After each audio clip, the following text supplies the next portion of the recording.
नमस्कार तथा ख्रिस्टीय अभिवादन। जय मसिह। म Bhupendra Prasad Acharya. By divine inspiration Daniel and revelation part 101, ईश्वरीय प्रेरणाद्वारा दानियल र प्रकाश भाग 101। Book of revelation chapter 12। प्रकाशको पुस्तक 12 अध्याय। प्रकाशको पुस्तक 12 अध्यायमा धार्मिक असहिष्णुताको दृश्य देखाइएको छ र त्यसकै विषयमा हामी अध्ययन गर्दै आइरहेका छौँ। यस कार्यक्रमलाई नियमित रूपमा हेर्नुहुने सबैलाई म स्वागत गर्दछु र यस कार्यक्रमलाई हेरेर टिक्का टिप्पणी गर्नुहुने सबैलाई हार्दिक धन्यवाद दिँदछु। प्रभु यीशु ख्रीष्ट चाँडै आउँदै हुनुहुन्छ। तयार हुनुहोस्, तयार हुनुहोस्। कहाँको लागि तयार हुने? स्वर्गीय राज्यको लागि तयार हुने। अहिले वर्तमान समयमा महामारी फैलिरहेको छ र धेरै मानिसहरूले आफ्नो ज्यान गुमाइ पनि सकेका छन् र कति मानिसहरू यसको चपेटामा परिरहेका छन्। आफू पनि बाँचौँ र अरूलाई पनि बचाउँ।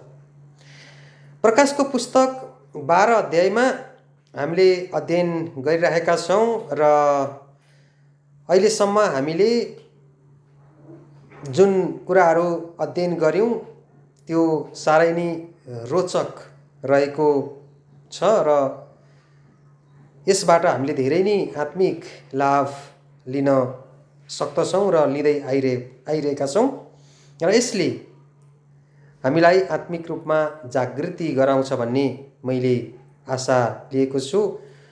र प्रकाशको पुस्तक 12 अध्यायमा मण्डली अर्थात् त्यो स्त्री वन वा जङ्गलमा भन्ने विषय आज म तपाईँलाई बताउँछु र अन्य कुराहरू पनि म तपाईँलाई बताउँछु।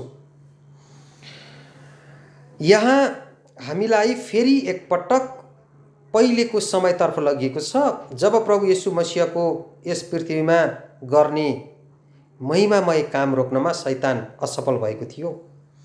आफू असफल भएको कारणले गर्दा प्रभु येशू मसीहद्वारा स्थापना गरिएको मण्डलीमाथि बर्बरतापूर्ण सतावटको ज्वाला दन्काएको समयमा त्यो स्त्री वा मण्डली जङ्गलमा वा उजाड स्थानमा भाग्नु परेको थियो। मण्डलीको यो दुर्दशाको प्रतीकको रूपमा एकान्तवास वा आफ्नो शत्रुबाट बच्नको लागि एक कसैले नदेखेको ठाउँमा गएर लुक्नु परेको थियो। परमेश्वरका सत्य विश्वासीहरू यताउता आफ्नो ज्यान बचाउनको लागि लुक्दै रहनु परेको थियो। यी मानिसहरूलाई मार्ने, सताउने र पीडा दिने मानिसहरू त्यो अन्धकारको युगमा राजसी भोग विलासमा रहेका थिए। यद्यपि त्यो शासन व्यवस्थाले मण्डलीको नाम आफ्नो निधारमा राखेका थिए, तर वास्तवमा साँचो परमेश्वरका मानिसहरू वा विश्वासीहरूलाई मारेर रगतको खोला बगाइरहेका थिए। नामधारी विश्वासीहरूले सत्य विश्वासीहरूलाई मारेर रगतको खोला बगाइरहेको कुरा हामी इतिहासबाट पाउँदछौँ र यस्तो कार्यलाई नै अधर्मको भेद भनेर भनिन्छ। एक साधारण मानिस आफूले आफैलाई ईश्वर तुल्य बनाएर राखेको थियो, यसैलाई धर्मत्याग अथवा धार्मिकतालाई इन्कार गर्नु भनिन्छ। मूर्ति पूजा र सत्य परमेश्वरको आराधना यी दुवैलाई एकै ठाउँमा मिलाइएको थियो। यसको ठिक विपरीत जो परमेश्वरका मानिसहरू दुःख र पीडालाई सहेर आफ्नो परमेश्वरप्रतिको विश्वासमा स्थिर रहेका थिए, उनीहरूको लागि धार्मिकताको भेद भनिएको छ। सत्य परमेश्वरको मण्डली एकान्त ठाउँमा लुक्दै छिप्दै आफ्नो जीवित परमेश्वरको आराधना र उपासना गरिरहेका थिए। त्यस पीडाको समयमा परमेश्वरको आफ्नो आँखा ती विश्वासीहरूमाथि थियो। उनीहरू जता जान्थे, जहाँ रहन्थे, त्यहाँ परमेश्वरको आँखाको सामुन्ने रहेका थिए। मण्डलीलाई गरुडको पखेटा दिनुको अर्थ परमेश्वरको सुरक्षाको घेरामा समयअनुसार फूर्तिका साथमा एक ठाउँबाट अर्को ठाउँमा जान सक्नु हो। यसलाई बुझ्नको लागि परमेश्वरले गर्नुभएको सम्बोधनमाथि विचार गरौँ। कस्तो सम्बोधन गर्नुभएको छ? प्रस्थान 19 अध्यायको 4औं पदमा यसरी लेखिएको छ, परमेश्वर स्वयंले आफ्ना मानिसहरूलाई भन्नुभएको छ। यहाँ हेरौँ, तैँले देखेको छस् कि मैले मिश्रीहरूलाई के गरेको थिएँ, तँलाई गरुडको पखेटामा चढाएर मसँग ल्याएको छु। जब परमेश्वरका मानिसहरू मिश्रको दासत्वमा थिए र दासत्वबाट छुटकारा दिएपछि परमेश्वरले आफ्ना मानिसहरूलाई भन्नुभएको कुरा यही थियो। हामीले जुन अध्ययन गर्दैछौँ र यो अध्ययन गरेको जुन प्रसङ्ग छ त्यहाँ समय अवधिको विषयमा पनि चर्चा गरिएको छ र एक समय, दुई समय र आधा समय, यस प्रकारले यसै प्रकारको चाहिँ कुराहरू जुन यो समय अवधिका कुराहरू दानिएलको पुस्तक 7 को 25 मा पनि दिएको छ र यही प्रकाश 12 को 6 पदमा पनि 1260 दिनको भविष्यवाणी को समय अवधि गरिएको छ र यो पनि यहाँ उल्लेख गरिएको छ। यहाँ 3.5 वर्ष भनिएको समय अवधिले पनि एकै कुरालाई देखाएको छ। हिब्रू भाषामा एक समय 1 वर्ष अर्थात् 360 दिन हुन्छ। दुई समय भनेको 2 वर्ष अर्थात् 720 दिन हुन्छ। आधा समय भनेको आधा वर्ष अर्थात् 180 दिन हुन्छ। 360 जोड 720 जोड 180, यी सबैलाई मिलायो अर्थात् जोड्यो भने कुल 1260 दिन अर्थात् वास्तविक रूपमा 1260 वर्ष हुन्छ।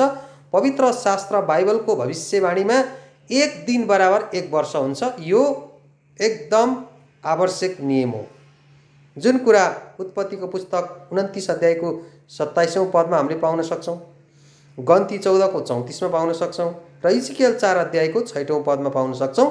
भविष्यवाणीमा एक दिन बराबर 1 वर्ष, एक दिन बराबर 1 वर्ष।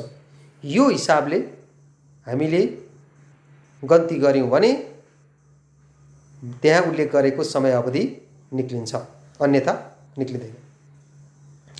सन् 538 ईस्वीमा विधिवत रूपमा के भएको थियो तपाईले जानिसक्नु भएको छ। के भएको थियो भने विधिवत रूपमा पोपतन्त्रको जग बसालिएको थियो र त्यो पोपतन्त्रको निरङ्कुश शासन व्यवस्था सन् 1798 फेब्रुअरी 10 सम्म कायम रहेको थियो। पोपतन्त्रले वास्तविक रूपमा नै 1260 वर्षसम्म नै शासन गर्न सफल भएको थियो र यस संसारको अन्तको समयमा पनि त्यही इतिहास अवश्य पनि दोहोरिनेछ र त्यसको सुरुवात भइरहेको छ।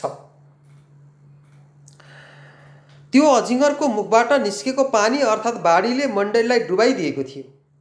शताब्दीौँसम्म पोपतन्त्रको गलत शिक्षाले सारा संसारलाई भ्रष्टतामा लपेटिदिएको थियो। शैतानले यही शासनको माध्यमद्वारा परमेश्वरका सत्य विश्वासीहरूलाई क्रूरताको साथमा अत्याचार गरेको कुरा इतिहासले प्रमाणित गरेको कुरा सबैलाई थाहा भएकै कुरा हो। लाखौं परमेश्वरका मानिसहरूलाई मारिदिएका थिए, तर पुरै मण्डलीलाई निल्न भने सकेको थिएन, किनकि उनीहरूको त्यो पीडाको समयलाई परमेश्वरले घटाइदिनु भएको थियो। प्रभु येशू स्वयं यसरी व्यक्त गर्नुहुन्छ। मत्तीको पुस्तक 24 अध्यायको 22औं पदमा यसरी लेखिएको छ, यदि ती दिन नघटाइएको भए कोही पनि प्राणी बाँच्न सक्ने थिएन, तर चुनिएकाहरूको कारण ती दिनहरू घटाइनेछ। तर पृथ्वीले त्यो स्त्रीलाई सहायता गर्यो। अजिङ्गरले उसको मुखबाट निकालेको बाढीलाई पृथ्वीले निलिदियो। अब यो भने के हो त? साँच्चै नै पृथ्वीले मुख बाएर निलिदिएकै हो त? हेरौँ, सन् 1517 अक्टोबर 31 मा मार्टिन लुथरले पोपतन्त्रको विरोधमा जर्मनको विट्टनबर्गमा रहेको क्याथेड्रल अर्थात् मण्डलीको ढोकामा 95 वटा बुँदा भएको लिखित विरोध पत्र टाँसिदिएका थिए र त्यस बेलादेखि प्रोटेस्टेन्ट सुधारवादको कार्यको थालनी भएको थियो। परमेश्वरले मार्टिन लुथर र उसका साथीहरूलाई पोपतन्त्रले गरेको ज्याजती गलत शिक्षा तथा अन्धविश्वासलाई जनसमक्ष ल्याउनको लागि तयार गर्नुभएको थियो।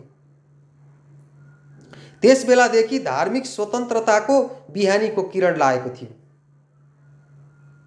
अब परमेश्वरको वचन अध्ययन गर्न, पढ्न र बुझ्न अनि प्रचार गर्न सकिने भयो। बिस्तारै बिस्तारै सुधारवादी मानिसहरू युरोपभरि र पुरै विश्वभरि फैलिन थाले र पोपतन्त्रको बाढीले जुन सत्य मण्डलीलाई हानि पुर्याइरहेको थियो, त्यस सुधारवादको अभियानले पोपतन्त्रको अभियानलाई रोकिदियो र यस प्रकारबाट पृथ्वीले स्त्रीलाई सहायता गर्यो। पृथ्वीले सहायता गर्नुको अर्को अर्थ पनि हामीले बुझिराखौँ। क्रिस्टोफर कोलम्बसले भर्खरै पत्ता लगाएको अमेरिका, जहाँ मानिसहरूको आबादी एकदम कम रहेको थियो, पोपतन्त्रको सतावटबाट सङ्कष्टमा परेका परमेश्वरका मानिसहरू युरोपबाट अमेरिका भागेर आफ्नो ज्यान बचाएका थिए। जहाँ राजा तथा पोपतन्त्र बिनाको राज्य व्यवस्था स्थापना गरी आफ्नो पूर्ण विवेकको स्वतन्त्रतालाई प्रयोग गरेर परमेश्वरको आराधना र उपासना गरी परमेश्वरको महिमा गर्न सुरु गरिएको थियो। आजलाई यति नै। फेरि बाँकी प्रसङ्गहरू अर्को श्रृङ्खलामा जोड्ने नै छु। परमेश्वरले आशिष दिनुभएको होस्। नमस्कार।